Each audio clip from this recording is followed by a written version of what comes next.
Hey everyone, this is Aliana with Brands Are Alive, and in this video, I'm going to talk about why you struggle to explain what is it that you do and who you do it for. This is a problem that's more common than we realize, especially for spiritual and creative people. When the thing that you are doing for a living now is based on your life's work, based on your personal experiences, based on something that comes from deep within. It's not something that already exists in the market. You didn't look at the market and think, how can I build upon it? You dug within and you pulled something that you want to share as a gift to the world. When you're doing that, the words to explain what is it that you do are not going to be as straightforward as, a typical entrepreneurial approach. So you probably already tried the I help X achieve Y with Z formula, like I help X niche achieve whatever result with XYZ service product. But when you try to do that, there's a good chance that you feel like something isn't right. Maybe the message is incomplete. Maybe it's incorrect, right? Inaccurate. It feels inauthentic to you. It feels like it's not quite it. And the mainstream advice from marketers is you have to pick something. Just pick a niche, narrow it down. Pick one thing. If your work is based on your passions and your interests or your purpose, then pick something that the market already wants. Basically, it just brings it back to what does the market want? Give the market what the market wants.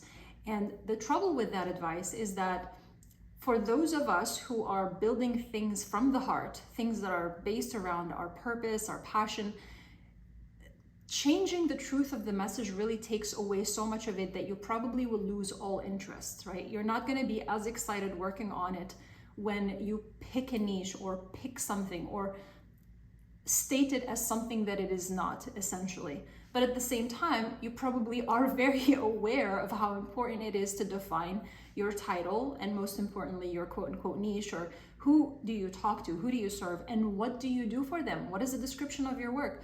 You have to be able to get that clarity, because really all of your marketing depends on that clarity.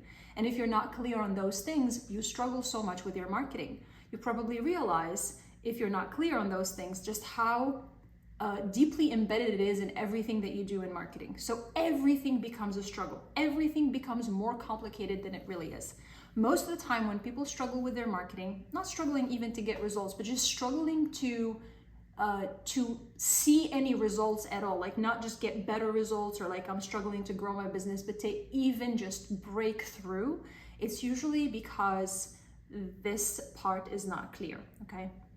So all of your marketing really depends on it. And I'm sure you're already aware of this. I'm sure you've had an experience where somebody asked you, like, so what do you do? And you ramble and you feel like the more you talk, the more you're losing them. Maybe they didn't get it, or they got it, but it didn't really land for them, right? It didn't do anything for them. They're like, okay, that's nice. When in reality, you know that they need your service, they need your help, but you didn't know how to articulate that for them. You can see it, but you didn't know how to articulate it. Or you try to write an about, or like a little bio or something, or tagline for your LinkedIn, whatever it is, anytime you try to basically describe, this is who I am, this is what I do, this is who I do it for, you short for words. So what gives? Like, what are we supposed to do here? Because we know that the mainstream marketing advice is not working for you. So what works? So actually in this video, I'm going to do a couple of things. One is I'm going to give you some context, because I think it's really important that you understand why this is happening. I know I touched on it a little bit, but like deeper than that, there are two parts of you that feel at odds because you're not aware of the playing components in your psyche. So that there's that. And then there's the other part, which is getting crystal clear. And I'm going to ask you 4 questions that will help you gain that clarity. And then I'm going to give you 3 frameworks or methods or formulas or whatever you want to call them to turn this into your own phrase. Now, just so you know, there's no perfect way to describe what you do, because what you do is infinite. If it's really built on your truth, on your life's message, then it's going to keep evolving with you. And as long as you are growing and expanding, it's going to grow and expand with you. So there isn't a final answer to this. But at the very least, I want you to walk away with the confidence and ability to answer this question when somebody asks you, to answer this question in a way that feels good to you and that really does justice to what you do, so that when somebody hears it, they go, okay, I get it. Like maybe they don't get the full picture, that's okay, but they get it enough that they are interested, that they're intrigued, that they want to learn more and eventually buy or refer you to other people. Okay, so you're not losing on those opportunities. So let's start with context first. Why is this happening? Well, you have to be aware of two sides within you as a spiritual or creative person who is also an entrepreneur, who's also a creator, creating something of economic value. What does the entrepreneur want? I'm going to write this down because I think this will actually help really drive the point home. And once you become aware of this, first, it will alleviate so much of your pain, but also I want you to be able to troubleshoot your own problems, right? Like I don't want you to depend on what I tell you and make your own decisions. So the entrepreneur in you, the business person in you, what do they concern themselves with? The who, which is the market. Don't know if this is clear. Yeah. The what, which is what does this market want? That is the desire, problem, need, etc. And then the how, which is product, service, solution. So the market, the entrepreneur takes marketer too. The entrepreneur looks at who, which is the market. They look outside. What does the market want?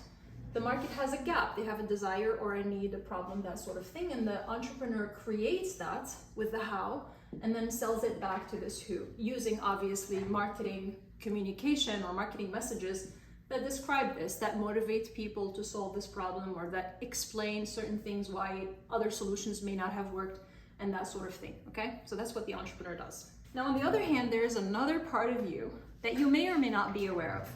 And this is the part that I like to call the spiritual creative. And the spiritual creative essentially is the artist.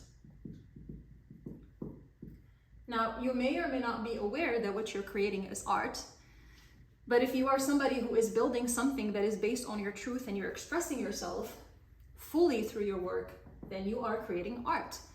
You're creating a form of self-expression, okay? Now, why I like to call it spiritual creative as opposed to creative or spiritual is because the people I like to work with most are people who are creating through this connection to their higher self or to whether you call it God, universe, or whatever, right? People are connecting to something deeper and they are creating from that place. They're creating art. Now, what does the artist concern themselves with? The artist starts with what? And it's not the market's what, it's their own what. So it's, what do I desire to create? What do I want? What do I need? And it's not so much like need in the sense of like neediness. It's more like, here's something I wish existed, something I want to create, that I want to express in the physical world. And then they look at the how, okay, which is the medium.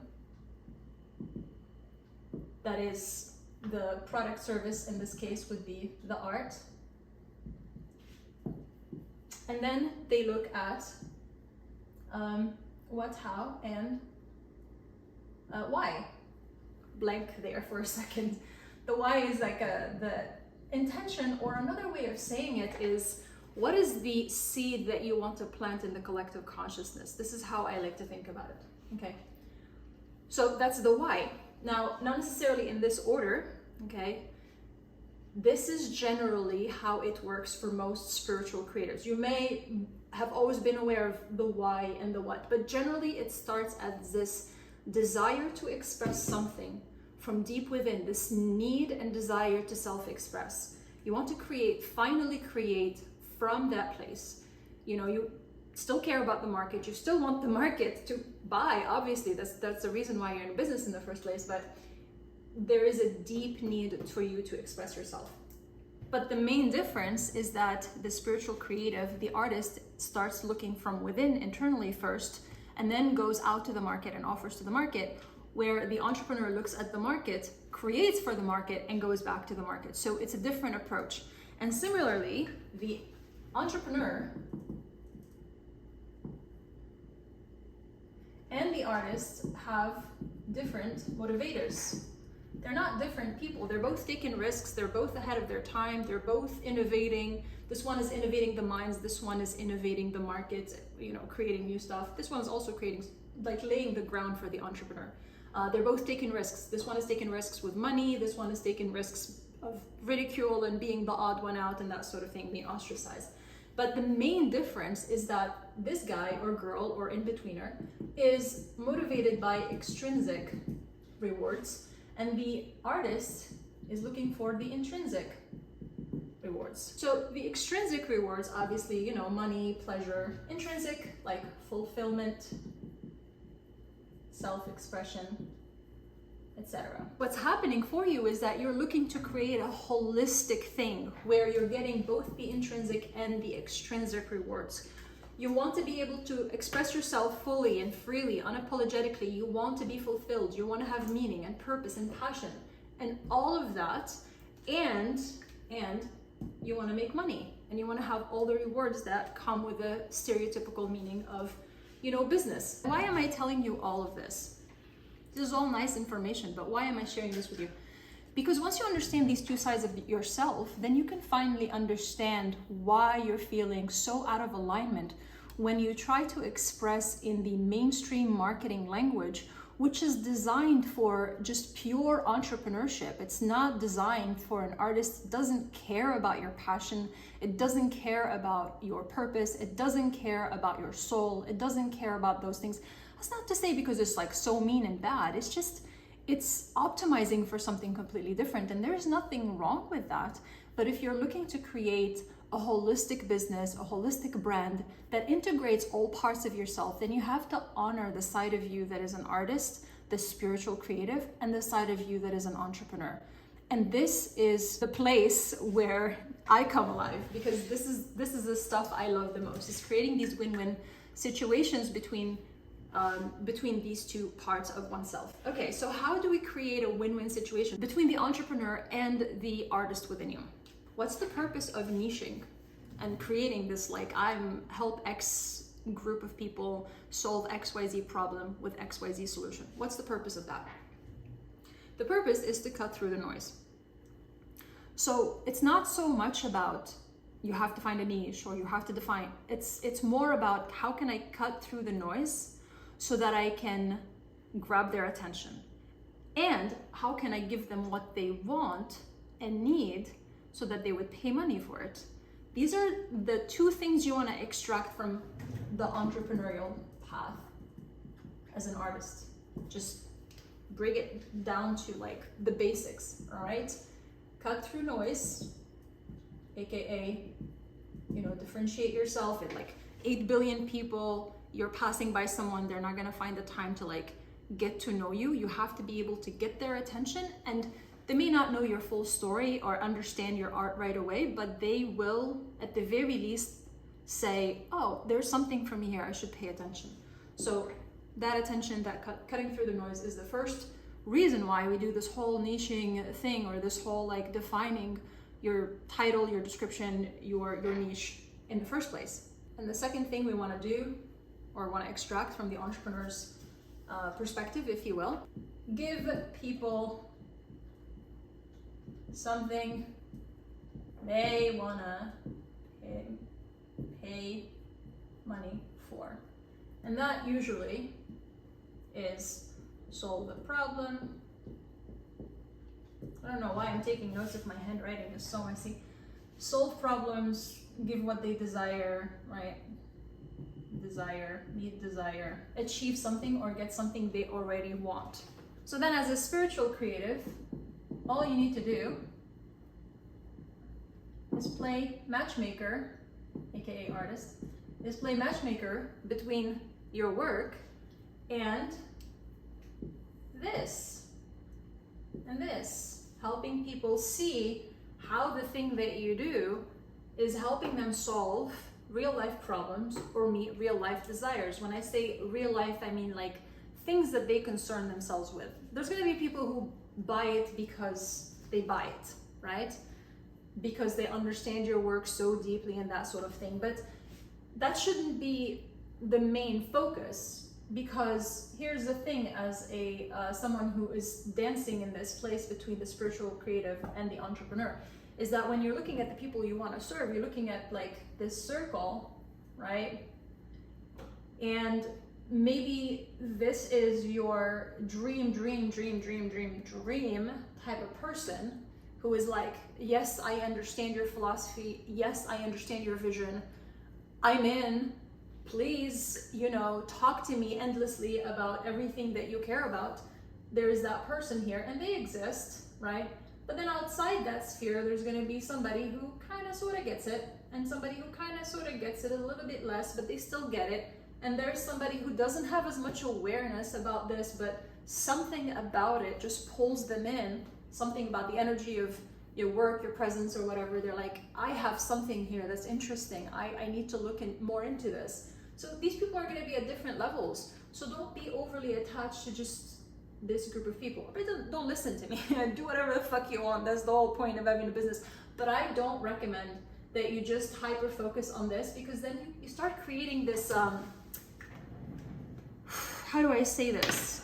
It's like if you're trying to you want to find the perfect person, and you have created this image of this perfect partner, and they have to fit into this perfect image, and you risk missing so many great people along the way because you are so focused on this vision of this one person, when in reality you don't realize that you only like 1, 2, 3, 4 things about this avatar here, but there's so much more to love about all of these groups of people that you don't know about yet. But you close yourself off because you haven't really defined what are your non-negotiables. What are the things that you really want, okay? And the things that you're kind of okay to negotiate, okay? So this is not about compromising on the things that you truly want and desire out of anything in life. This is about knowing what is it that you genuinely care about and picking your battles. Anyway, going back to the topic at hand. So like I said, as a spiritual creative, you want to find a way to play matchmaker between your thing and problems, desires, etc. And you want to be able to talk to people in a way that just grabs their attention. So they don't need to know everything about you and your work right away, but it's like a conversation starter, okay? You think of it like, what can I say that will get this person to A, listen, B, understand to some level the gist of what I do. You know, they are not gonna get the full picture. That's okay. That's not the point. You're not supposed to tell them everything they need to know right away. I can't tell you how many times I see people who try to explain what they do in like their LinkedIn tagline or in a little about section that's not meant to be more than, let's say, one phrase. And it's like usually a whole paragraph. They try to shove everything in this little space because they think that that's their only opportunity to impress people or to tell them everything they need to know, or else they're going to lose this opportunity to talk to them again. And you lose people. Really, it's better to say less and be heard and remembered than to say more and confuse people and lose them. Plus, when you say a lot of stuff, people feel like, okay, I've given you the chance, I've listened to you for 10 minutes straight, trying to explain to me what is it that you do. They're not likely to listen more in the future. But if you just say a little something and it's like intriguing enough for them to want to hear more, again, think of it as like a conversation starter. How would you start a conversation and customize it to the person that you're talking to so that you can keep them part of the conversation, so you're not talking at them? And this brings me to the how to explain what is it that you do. Okay, like I mentioned earlier in the video, I'm gonna share with you 3 methods or formulas, if you will. But before I do that, I'm gonna give you the 4 questions I always like to ask in order to get more clarity. Now, please understand, this is a lifelong process, okay? Be okay with not having a perfect answer right away. Just ask the questions, let it go, it'll come to you, and as you keep digging, you'll keep getting more and more clarity. First question is, start with, I wanna say start with why, I don't wanna sound like Simon Sinek, but start with your intention, with why. Let's say your, my anal retentive hates when that happens. Okay. Your intention. What's your intention? What's the seed that you want to plant in the collective consciousness? A less fancy way of saying that, Aliana, is why do you care about the work that you do? The reason why I like to ask that question first is because it really helps you understand what your North Star is. What is your non-negotiable, essentially? Because this is a non-negotiable. The why is a non-negotiable. It's not something that's supposed to shift. Like, this is as close as you can get to purpose. It's not necessarily your life's purpose, so to speak, because there isn't just one, in my opinion, but it's the thing that's gonna guide your decisions. And for me, for example, for Brands Are Alive, it's full self-expression. This is usually a philosophical thing, and it's always personal. It's always personal to you. My why or my intention is to help people who are sensitive souls, people who are maybe more introspective, not necessarily introverted, extroverted, who cares? Just deep thinkers, people who feel very deeply, okay? I think of the person who has all these ideas, this person who's creative, this person who is sensitive, this person who's soulful, right? Who has mystical experiences maybe, who can't make sense of the world that we live in, okay? I think of the kid who had to,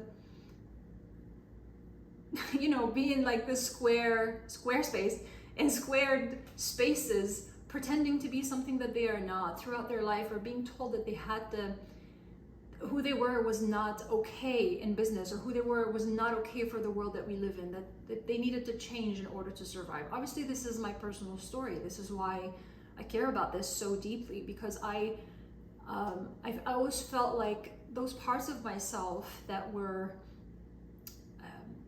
a bit more poetic, a bit more soulful, a bit more creative, very passionate, intense, and you know, connected to the mystical and whatnot. Like all of these things, I always felt like they were shameful. I was honestly rejecting so much of myself, you know, completely unaware. I felt like I had to do that in order to just be okay, and that there was no space for that in business, right? And I needed to make money. I had all these, long story, I had all these wounds and things that I needed to heal. Part of it was actual need for survival, like really needing the money, and the other part was just wanting to prove myself. So I put that away in a box. I was like, I can't be that. I'm not allowed to be that. I have to be this in order to succeed. And I did get to where I wanted to be in my last business, but I wasn't feeling well. I had everything I thought I wanted. I built everything I thought I wanted. On paper, it was great, but you know, it's the classic story of, okay, now what, right? Like, just, yeah. So my intention and my why is to help anybody who is in that space where they feel like they have to suppress any part of themselves because they can't have it all. Really want people to recover their inner child. The world, I'll leave you with this. Picasso said it best. He said, everybody is born an artist. The challenge is to remain an artist once you become an adult. I probably butchered it. He said it much more beautifully, but you get the idea. That's my intention and my why. Okay, 2, their trigger. Now, what does that even mean? What's their trigger? And who's there? I don't even know what my niche is. I am un-nicheable, unboxable, Aliana. What do you mean by there? Forget about there for a second and think about trigger. I talked about this before, but there's usually a point where people feel like, no more. I really need to do something about this. In my case, again, going back to this example of Brands Are Alive, the trigger would be, let's say you've built a successful career, successful business, you're making money, but you're not happy. You're not fulfilled. You sense that you are suppressing parts of yourself, that you had to turn down the volume on your truth in order to just exist in business, in order to be taken seriously, in order to be accepted, etc., etc. And now you want to do the right thing by yourself, by your inner child, and allow yourself to be who you know yourself to be and really become fully self-expressed, right? So that's the trigger. The trigger is like, fuck this, I'm ready for something different. I don't want more of the same anymore. That is the trigger that generally gets the person to understand your intention, understand your why, and resonate with it on a really deep level. Now, the third point is, who do you have compassion for? And who are they becoming? This is why I don't like writing, because I can never write fast enough for the words coming out of my mouth or my mind. But who do you have compassion for? Hopefully you have compassion for everyone. But there's usually a group of people that you empathize with more than anybody else. Again, in my case, you know, the sensitive soul, the kid, the creative person, the spiritual person, the person who felt like they can't be who they know themselves to be. They know they're not telling the truth, the full truth about who they are. And they're suppressing and hiding parts of themselves because they've been told that they're too much or too this or too that. That person is the person that I have so much empathy and compassion for. And who are they becoming is, well, they're usually transforming, and your work facilitates the transformation. Your work doesn't make them become something. Your work facilitates that transformation. So who do you have most compassion for, and who are they becoming? Who are they in the process of becoming that you can show up as the guide with your plan, with your message, and you can help them achieve that, facilitate the path, you know, because you've gone through it, and because you have that compassion and that empathy, because you know what it feels like, you're most qualified to help with this. And then the last point is, how do you do your work? How do you do your work? And notice how I didn't ask, what do you do? Just what do you do? But how do you do it is so important, because as the artist, as the spiritual creative, there's a good chance, no, it's definitely the case that what you are doing is combining multiple disciplines, ideas, interests, passions, lines of work, whatever you want to call it. It's an intersection of all of these things. And it's not just an amalgamation of, I've picked my top 3 or 5 interests, or I put together a few cool things together. No, it's a combination based on, like I said, your life's message, your life's experience, something that you've experienced personally. And you know that these very unlikely components, once you put them together, they give you the result that you now want to help people achieve. So you gotta pay attention to your style, for lack of better words. You gotta pay attention to how you do what you do and be really mindful of it. It helps to look at your life story and like dig deep like an anthropologist, go back to your childhood. I'll give you an example again. For me, how do I do my work? Well, it's an intersection of, and this is a really good way of thinking about it, the word intersection will help you understand it best. Mine was an intersection of, God, this thing again, it's okay, I'm just gonna leave it. I'm working on this, you know, anally side of myself. This intersection of branding, marketing, creative flow practice, a spiritual practice for inner work, all of these things that, well, let me explain it this way. There's a spiritual practice that helps do the inner work, which once you heal that, you tap more into your creative side. And then there is the creative flow practice, which helps you get into creative flow so that you can create from that place. And there is the strategic branding and marketing, which helps you package all of that in your own style, in your own way, develop a brand of full self-expression. There's psychedelics also for people who are ready for it. It's not necessarily the answer for everyone, but you get the idea. There's an intersection of interests, disciplines, passions, modalities, etc. that I put together. Again, it's not an amalgamation of like, here's a bunch of things that I'm going to put together in a soup and hopefully it's going to be unique and different. Rather, it's because of my own life experience. I traveled quite a bit. I spent 1.5 years in India. I went to lots of temples. I picked up a lot of spiritual practices from there. I was exposed to art when I was a kid. My mom was painting. We had a painting room. I was painting a lot as a kid. Always had a thing for art anyway. Like I was always sort of deep thinking kid, like just always in the clouds, thinking about the meaning of life and that sort of thing. Interested in mystical experiences, but also at the same time, there's a side of me that's like hyper logical and hyper like focused on what makes sense and trying to make sense of everything with the mind, which I'm working on it. Like I'm always trying to balance these two sides of myself. So the bottom line is, obviously there's branding and marketing. That's my work. I was a marketing consultant for more than a decade. So all of these things, I put them together, all of my experiences that helped me, get on this path of building my brand of full self-expression. So now when I go back to the market and say, here's the pain point and stuff, like all of the things that I care about and love, that are my passion, my purpose, and all of that. I'm not talking to people all the time about the philosophical things, the why, the intention, without tying it into their trigger, you know, and without having the compassion and understanding of how they feel and why they feel the way they do, and without believing in who they are becoming and supporting it, and without understanding why I do what I do and how I do it differently than anybody else, in a way that I become uniquely qualified to do the work that I do. And you are uniquely qualified to do the work that you do when you are creating from a place of full self-expression. So now with that, let's talk about the final thing, which is putting it all together. By the way, the idea is not to be rigid or find the perfect way to say it at all times. The idea is to play with different ways to say it, so that when you are asked on the spot, it's spontaneous, but you know which words feel right, and the key word is feeling, feel right to you to use in that particular moment, depending on the setting that you're in. But it always feels like you're talking to a friend, so you're not forcing it. It doesn't sound like you're using words that are not yours. First of all, the first method is I help who, which I know you're probably thinking, we are un-nicheable. What do you mean? I'll get to that. I help who, trigger, becoming,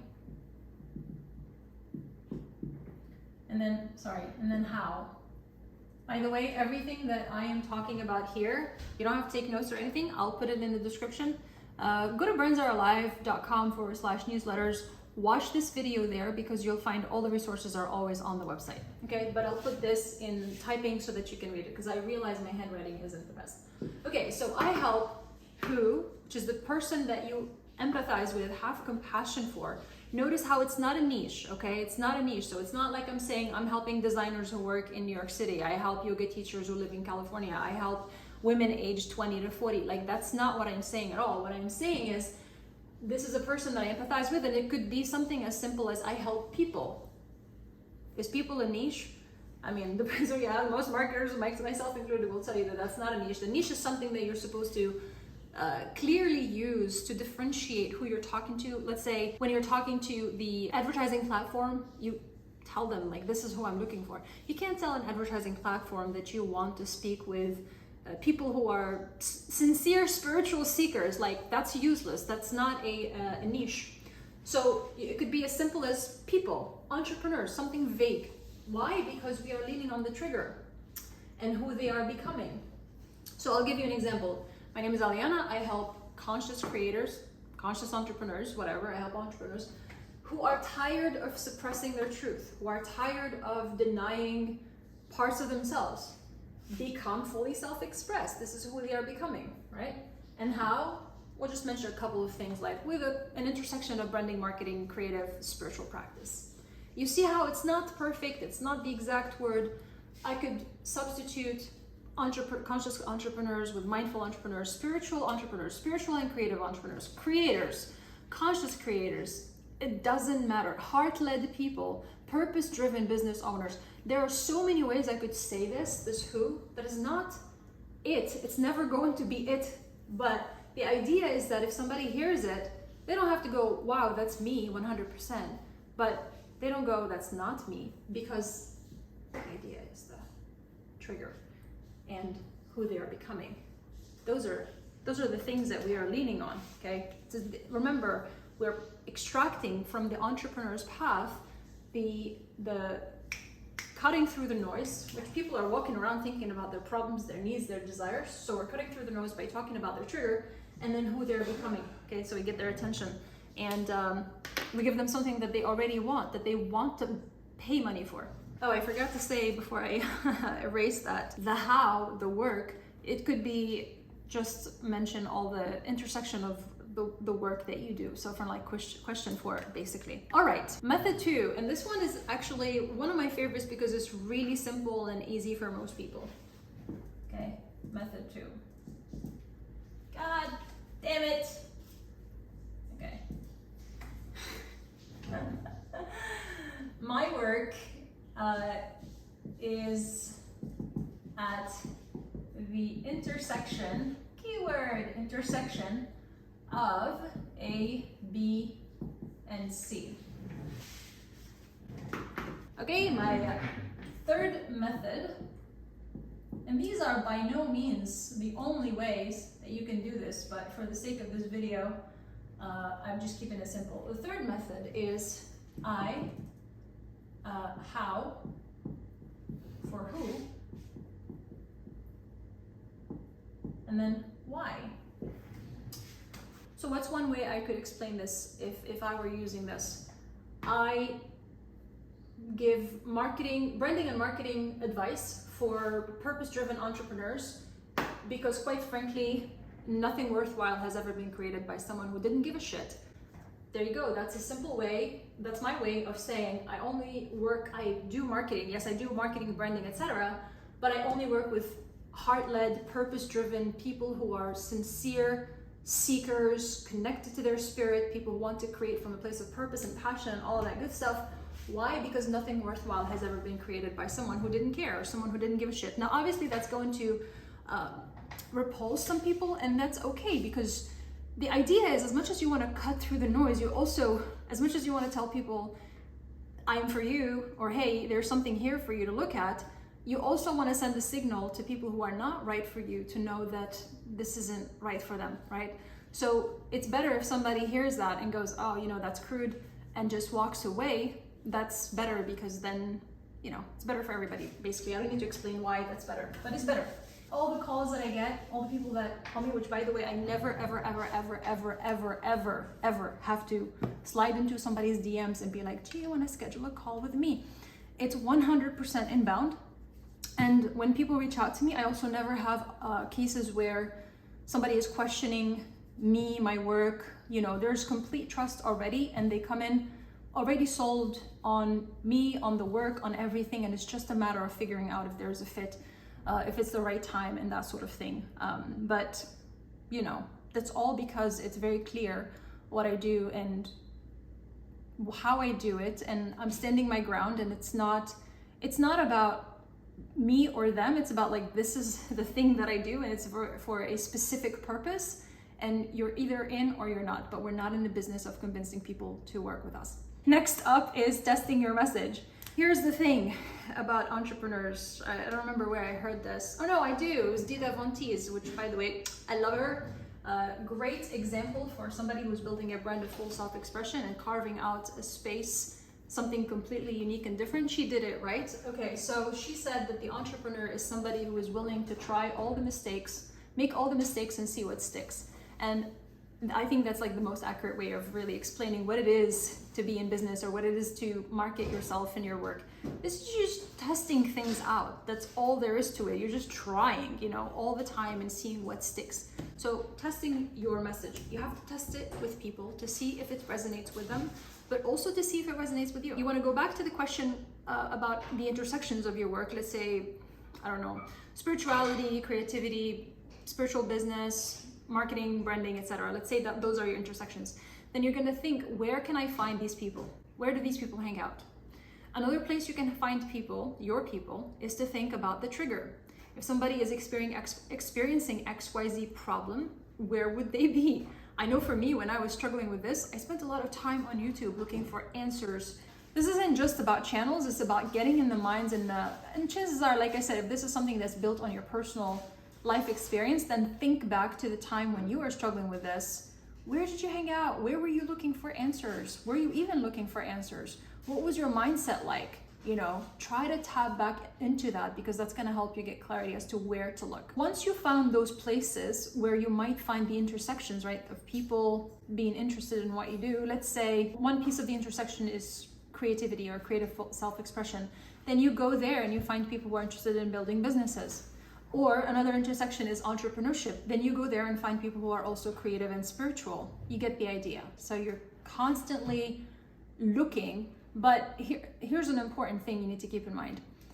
First of all, yes, there's a labeling in there, and that's okay because you're doing it consciously. The idea is not that anybody and everybody who happens to fit the bill is the right person, because a person can on paper sound like they would make a great client or they would be a right person, but you never know. So as much as, yeah, you're doing that, also don't obsess over trying to figure out if the person is going to make a potential client.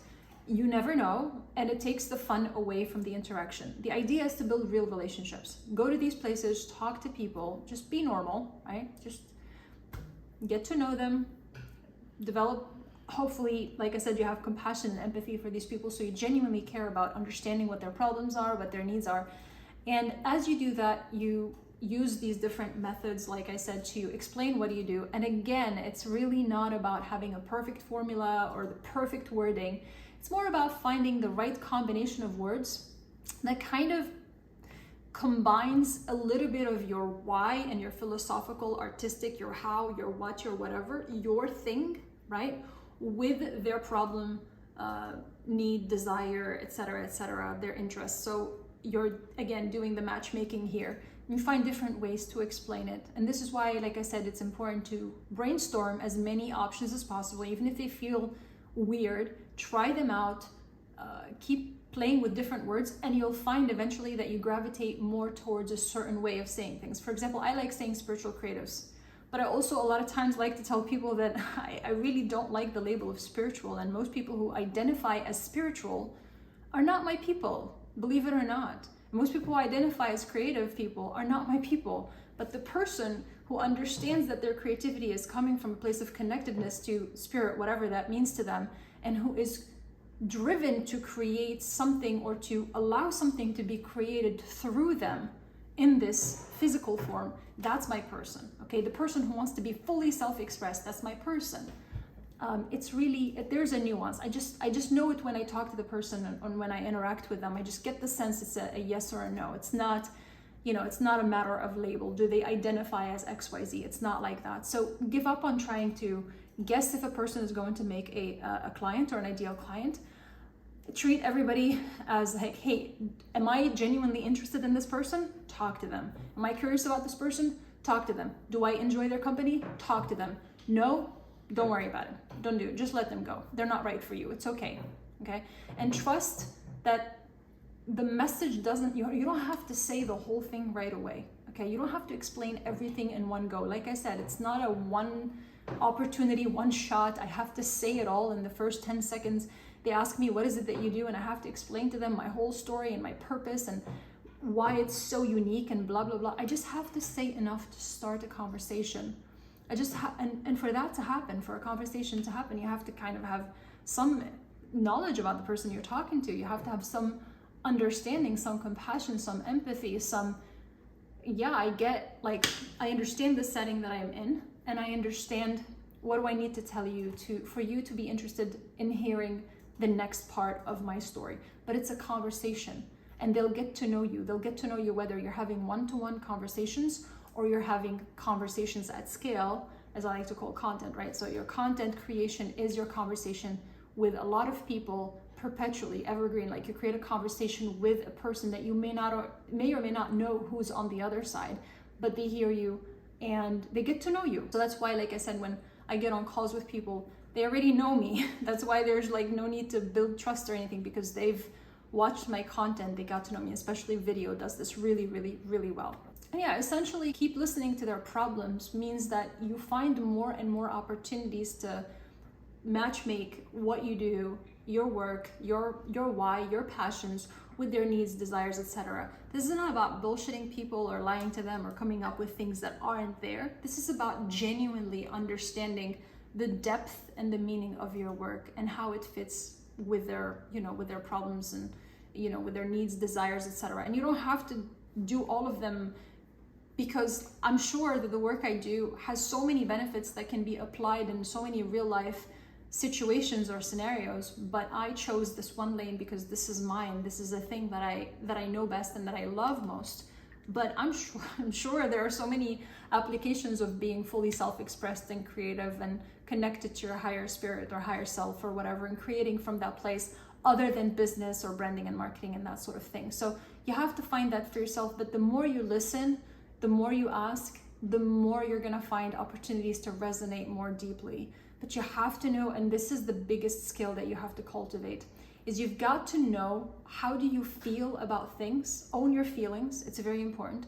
How do you feel about things? What matters to you? What are your non-negotiables? The things that you're not willing to change that are really your art, and everything else, be open to change it, commercialize it, because it just makes your life so much easier. So you don't have to, you should be stubborn about certain things. You should be very, very stubborn about certain things, but not about everything. Pick your battles. All right, that was the video for today. Hopefully I was able to give you some context as to why this is happening, you know, the tug of war essentially between the artist and the entrepreneur, which shouldn't be there.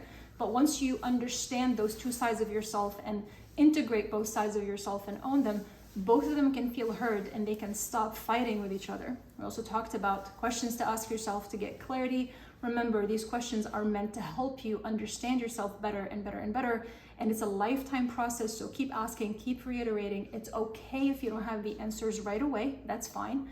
And finally, we talked about the 3 methods that you can play with, different ways that you can combine these words so that you both explain your needs, who you are, what matters to you, and do it in a way that resonates with the listener, enough for them to want to continue the conversation.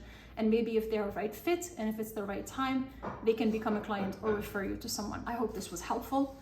Don't forget to go to brandsarealive.com/newsletters to see everything I talked about, summarized, the questions and the methods and all of that. It's a lot cleaner than my handwriting.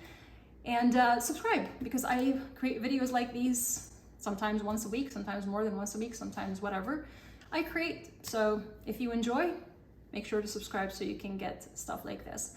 All right, thanks for watching, and I'll talk to you soon. Bye.